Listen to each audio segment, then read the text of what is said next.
Chers amis, bonsoir, bonjour, bon après-midi, c'est Robert Magique, Saint-Fleur. Je salue tous mes amis vivant en Haïti, Saint-Domingue, Canada, la France, États-Unis, Brésil, Chili, dans tous les coins du monde, dans toutes les Antilles. Et je salue également les pays francophones. Et nous venons de fêter la Noël 2015. En fermant les yeux, nous sommes à la fin de l'année 2016. Nous allons fêter la Noël 2016, comme vous le savez. La Noël est la fête de Jésus, la naissance de Jésus, et un enfant qui était venu sur la terre il y a 2000 ans de cela. Et on l'appelait Emmanuel, ce qui signifie Dieu est avec nous. Et pas mal de gens ont contesté la venue de Jésus. Ils ont insinué que cette affaire de Jésus est un mythe. Il n'y avait jamais un enfant du nom de Jésus. Et c'est un enfant inventé, c'est une histoire inventée. Et même l'histoire même ne fait pas de sens. Et lisons la naissance de Jésus dans le livre de Matthieu, et chapitre 1. Voici dans quelles circonstances Jésus-Christ est né. Marie, sa mère, était fiancée à Joseph, mais avant qu'ils aient vécu ensemble, elle se trouva enceinte par l'action du Saint-Esprit. Mais c'est un problème. Là, nous arrêtons là. C'est un problème. Une jeune fille appelée Marie, elle était fiancée, elle est tombée enceinte par l'opération du Saint-Esprit. Et cette phrase-là est un peu incompréhensible, si je peux le dire, incompréhensible. Comment une jeune fille peut-elle être enceinte par l'opération du Saint-Esprit? C'est ce que les humains n'arrivent pas à cerner. Une fille enceinte par l'opération du Saint-Esprit, comment cela se fait-il? Une jeune fille enceinte par l'action du Saint-Esprit. Quel est ce Saint-Esprit? D'où vient-il? Ce sont des affaires spirituelles. Ce sont des affaires spirituelles. Nous qui sommes humains, nous comprenons seulement les affaires physiques, ce que les yeux peuvent voir. Mais quand il s'agit des affaires spirituelles, nous avons des problèmes à comprendre, à cerner les affaires spirituelles. Joseph, son fiancé, était un homme droit et ne voulait pas la dénoncer publiquement. Il décida de rompre secrètement ses fiançailles. Comme il y pensait, un ange du Seigneur lui apparut dans un rêve et lui dit: Joseph, descendant de David, ne crains pas d'épouser Marie, car c'est par l'action du Saint-Esprit qu'elle attend un enfant. Elle mettra au monde un fils que tu appelleras Jésus, car il sauvera son peuple de ses péchés. Tout cela arriva afin que se réalise ce que le Seigneur avait dit par le prophète. La Vierge sera enceinte et mettra au monde un fils qu'on appellera Emmanuel. Restons ici. Emmanuel. Le mot Emmanuel est puissant. Je sais bien que les grands professeurs qui enseignent à la Sorbonne, et des grands intellectuels du monde, ils ont dit que Jésus est un mythe et ce Jésus n'existe pas. Je pense que ces gens-là sont hypocrites. Je vais vous dire pourquoi je pense qu'ils sont des hypocrites. C'est parce que le mot Emmanuel est le mot secret des initiés de l'orge. Si vous êtes 18e, vous touchez la grade 18e, votre mot de passe est Emmanuel. Même les prêtres catholiques, dans la graduation d'un prêtre catholique, son mot de passe est 18e. Parce que un prêtre n'a pas commencé dans la grade première.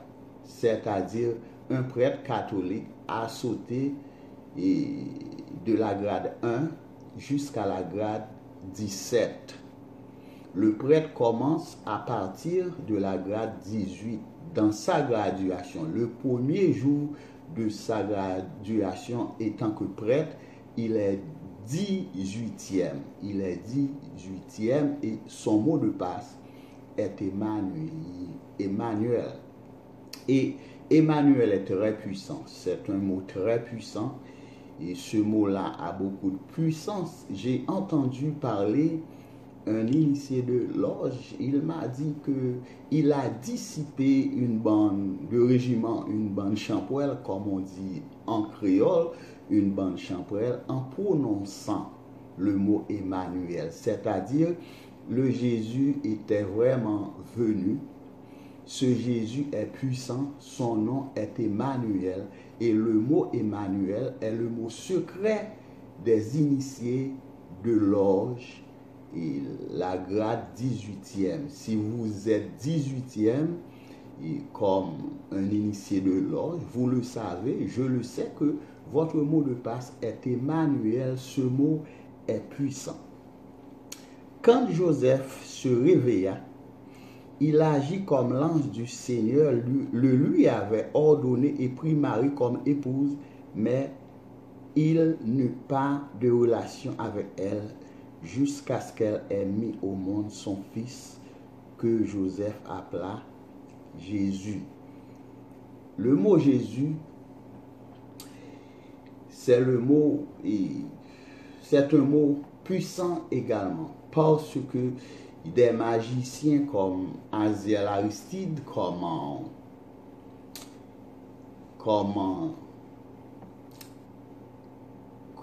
Agimal, et des magiciens comme nous avons beaucoup de magiciens.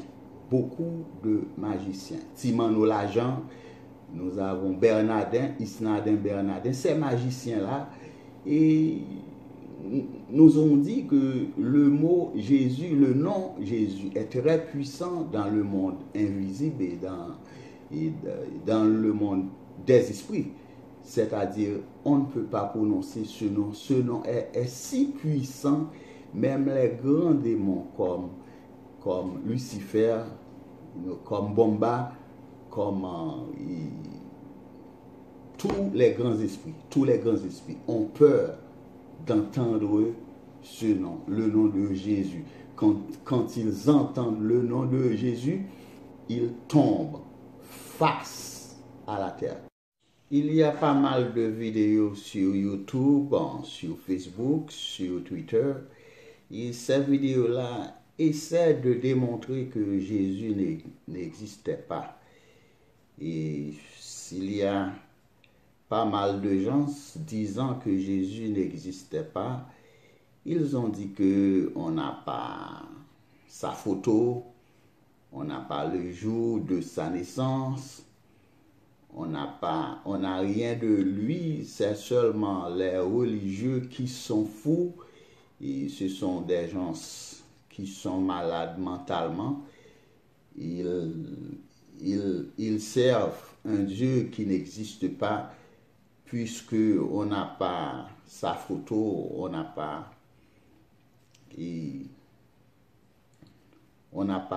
ses coordonnées. Est-ce que vous comprenez? C'est-à-dire, il n'existait pas. J'aimerais vous dire exactement pourquoi on n'a pas la photo de Jésus et ses disciples. Même les disciples, on n'a pas leur photo. On n'a pas leur photo. C'est parce que Jésus était noir. Jésus était noir. La photo du petit Jésus que l'Église catholique a projeté sur les murs, un petit Jésus blanc avec les yeux bleus, une Marie blanche, un Joseph blanc. Non, ces gens-là, ils n'étaient pas blancs. Jésus était né à Bethléem, il a grandi à Nazareth. C'est pourquoi on l'appelait Jésus de Nazareth, c'est-à-dire il venait de Nazareth. Nazareth est un endroit où vivent les pauvres. Les pauvres. Il y avait deux qualités de juifs. Il y avait les Juifs à peau claire, non pas blanc, et il y avait des Juifs à peau noire.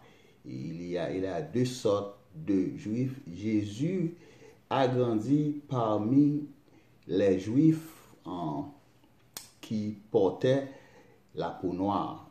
Jésus, Marie et Joseph, ils étaient tous noirs, ils n'étaient pas blancs. Je pense que l'Église catholique doit nous présenter ses excuses parce que cette affaire de Jésus blanc, et nous sommes fatigués. Nous sommes fatigués par des mensonges, par des trucs et que les églises catholiques nous ont succombé sous la force des mensonges, sous la force des trucs, et tout ça, nous réclamons des excuses de la part de l'Église catholique parce que Jésus était noir. Il grandissait à Nazareth, on n'a pas sa signature.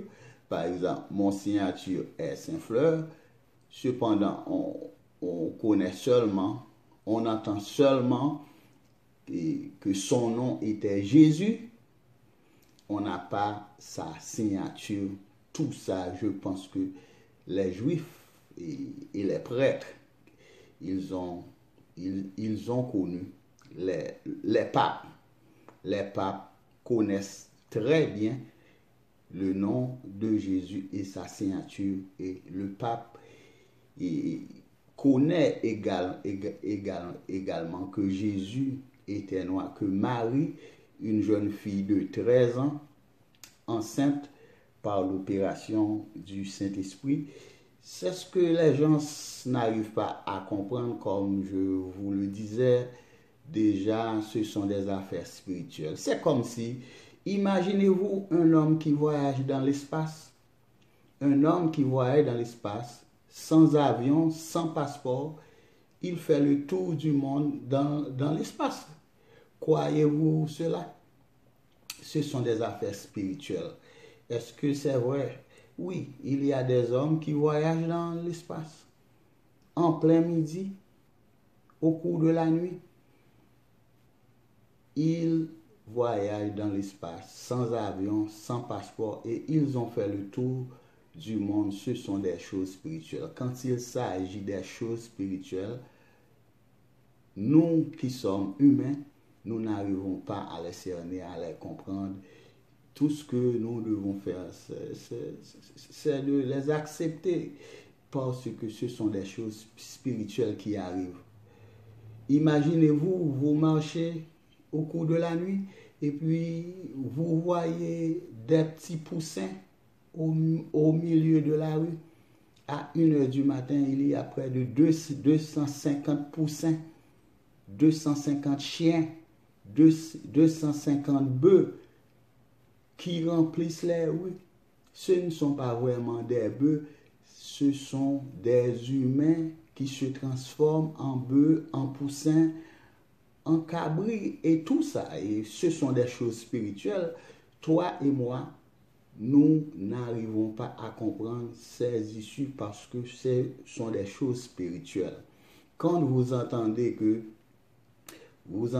que Marie, enceinte par l'action du Saint-Esprit, pendant qu'elle était fiancée, son fiancé voulait la quitter, mais l'ange apparut au fiancé dans un rêve. Ce ne sont pas des mythes, ce sont des histoires vraies parce que ce sont des choses spirituelles. Comme je vous donne des exemples. Il y a des gens qui voyagent dans l'espace. Adiel Aristide voyageait dans l'espace. Isnadin voyageait dans l'espace. Timano Lajan voyageait dans l'espace. Ce sont des grands magiciens et je suis content. Dieu les a rachetés et maintenant ces magiciens-là sont en train de témoigner la grandeur de Jésus, la grandeur de Dieu, parce que Jésus existait. Maintenant, lisons Matthieu chapitre 2. Et des savants viennent voir Jésus. Jésus naquit à Bethléem en Judée à l'époque où Hérode était roi. Après sa naissance, des savants spécialistes des étoiles vinrent d'Orient. Ils arrivèrent à Jérusalem et demandèrent où est l'enfant qui vient de naître. Le roi des Juifs, nous avons vu son étoile apparaître en Orient et nous sommes venus l'adorer. C'est-à-dire, ce n'est pas seulement Jésus qui a une étoile, et chaque enfant qui est né, cet enfant-là, il y a une étoile pour cet enfant. Ce n'est pas seulement Jésus qui avait une étoile, mais tout un chacun a une étoile. Quand le roi Hérode apprit cette nouvelle, il fut troublé, ainsi que toute la population de Jérusalem. Il convoqua tous les chefs des prêtres et les maîtres de la loi et leur demanda où est le Messie devait naître. Ils lui répondirent à Bethléem en Judée, car voici ce que le prophète a écrit. Et toi, Bethléem, au pays de Juda, tu n'es certainement pas la moins importante des localités de Juda, car c'est de toi que viendra un chef qui conduira mon peuple Israël. Alors Hérode convoqua secrètement les savants et s'informa auprès d'eux du moment précis où l'étoile était apparue. Puis il les envoya à Bethléem en leur disant, allez chercher des renseignements précis sur l'enfant et quand vous l'avez trouvé, faites-le moi savoir afin que j'aille moi aussi l'adorer. Hérode est menteur et il veut savoir la localité de l'enfant afin qu'il aille le tuer, mais pas pour l'adorer. Hérode était méchant, il ne voulait pas avoir de roi. Il voulait être le seul coq dans son pâturage. Un autre roi, et c'est inacceptable. Et Jésus n'allait pas être un roi comme Hérode, c'est un roi qui viendra pour sauver l'humanité de ses péchés. Hérode ne comprenait pas. Ce sont des affaires spirituelles. Hérode était cher. Il pensait que Jésus allait venir pour prendre son trône. Je vous présente les étincelles de l'évangile, c'est mon groupe. Et j'ai été membre des étincelles pendant des années. Et j'ai pas mal de souvenirs avec les membres du groupe et mon maestro Jean-Joseph Normil. Et je suis également content de voir et mon deuxième maestro qui est Sonny Deseus, maestro et de la lumière céleste. Il joue de la guitare basse sur le CD. C'est le CD des étincelles de l'évangile. Si vous aimeriez avoir ce CD pour votre cadeau de Noël, vous pouvez appuyer sur Google. Appuyez sur Google et marquez les étincelles de l'évangile. Tapez les étincelles de l'évangile parce que je n'ai pas un numéro de téléphone pour vous ni une adresse sur le net. Cependant, vous voyez le CD, c'est le nouvel CD des étincelles de l'évangile. Et les étincelles de l'évangile, je peux vous dire que c'est le premier groupe qui a fait sortir une plaque. On les appelle plaques à l'époque, mais aujourd'hui, on n'a plus des plaques, on a des CD. Les étincelles de l'évangile avec le maestro Jean-Joseph Normil, c'est le plus grand compositeur évangélique de notre ère. Jean-Joseph Normil, et il est là, il habite à Boston avec sa famille. J'ai pas vu Marie Mirka sur le CD, je ne sais pas ce qui se passe. Marie Mirka, où es-tu? Et c'est le CD des étincelles. Achetez le CD s'il vous plaît. Chers amis, la conversation touche à sa fin. Et certaines gens, jusqu'à présent, refusent d'accepter que le Sauveur était né. Oui, il était né et son nom est Emmanuel, comme et vous le savez. Emmanuel est le mot secret des initiés, de l'orge. Et jusqu'à présent, on a dit que le petit enfant est un enfant inventé. Il n'y avait jamais un Jésus, mais le Jésus existait et aujourd'hui, il est là parmi nous pour vous et qu'il avait accepté. Jésus est votre sauveur, c'est un nom puissant, il est puissant même parmi les démons dans le monde invisible et dans le monde visible. Jésus, le nom de Jésus est puissant. Quand on prononce ce nom, les montagnes s'agenouillent, les humains s'agenouillent, les arbres et la nature s'agenouillent parce que Jésus est puissant, il est né. Il reviendra pour chercher ses enfants. Et il reviendra également pour juger tous ceux-là qui disent aujourd'hui que le Sauveur n'était pas né, il n'était pas crucifié sur la croix. Et toutes ces issues-là sont des mensonges et vous allez être jugés pour votre compréhension. C'était Robert Magique. À bientôt. Joyeux Noël à tous.